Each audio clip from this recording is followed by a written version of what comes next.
Now, good folk, and remember, for the land we walk today did not come to us in quiet days. It was carved by patience, by stubborn hearts, and by the long endurance of many peoples. The kingdom we call Durmindin was not always a kingdom. No, once it was only wild land beneath the wide sky. Long before the crowns of men, before the towers of Bestoview, before the roads that bind our cities, the land belonged to the goblins. They were the first children of the forests and the red earth. Their tribes hunted beneath ancient trees and spoke prayers to their old god Yael, whose name was whispered in caves and under moonlight. For 1,000 years and more, the goblins knew every hill and river of this land. Then, from beyond the veil of the world came the immortal Razul, and with him came the first humans. These people were called the Fraulein. They were not many, not strong like the goblins, and not yet wise in the ways of the land. But they possessed something rare, a stubborn will to remain. The Fraulein built their first villages along the rivers. They cleared fields where forest once stood.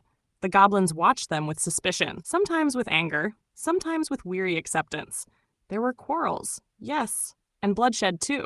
Yet the humans endured. Centuries passed. From the wandering horizons came the Tatrian nomads, riders of the open plains. They did not conquer the Fraulein. No, they joined them. Families blended, languages mixed, and from this union rose a new people, the Falgonese. These were the builders. They raised the first great settlements. Among them was Ratul, where the line of kings would one day begin. Ratul grew from a humble settlement into a city of stone and banners. Traders filled its markets, and its halls echoed with the voices of many clans. More cities followed. Lukmunan rose along the trade roads. Bakhtavu guarded the crossing paths of caravans. And far to the west, beyond a ring of mountains, the proud city of Sadicus lifted its towers against the sky. For many generations, the people prospered. But prosperity always invites envy. To the south lay the burning deserts of the Ruby Sands. Their warriors were fierce and relentless.